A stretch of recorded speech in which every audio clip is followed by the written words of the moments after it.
මම බ්‍රවන්ස් ඉවි ආයතන අධ්‍යක්ෂක මණ්ඩලයේ මම ඉන්නේ. මගේ නම විජිත බණ්ඩාර.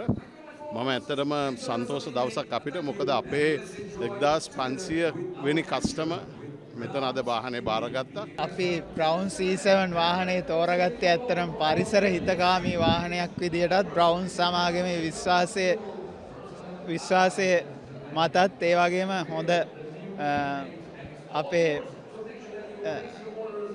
හොඳ ගමන් පහසුවක් සඳහා යෝග්‍ය ඒ වගේම පහසු මිලකට අපිට ලබාගත හැකිවීමන් නිසා අපි බ්‍රවුන් CV වාහනේ ෆැමිලි වාහනයක් ලෙස තෝරාගත්තා.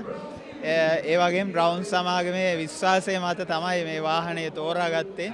ඒ වගේම ශ්‍රී ලංකාව පුරා හොඳ දීප ව්‍යාප්ත චාර්ජින් නැත්තම් හොඳ ජාලයක් තිබීමත් ඒ පිළිබඳව අපි විශ්වාසයෙන් තමයි වාහනේ තෝරාගත්තේ. ඒ පිළිබඳව විශ්වාසය ඉදිරියටත් තහවුරු කරන ඇතයි අපි බ්‍රවුන් සමාගම සහ LOS ආයතනයේ ඒ විශ්වාසය මත තියලා තමයි වාහනේ මිලදී ගත්තේ. අපිට දරාගත හැකි මිලකට ලබා ගන්න පුළුවන් වීමත් අපි මේ තෝරා ගැනීමට හේතු වුණා. ස්තුතියි.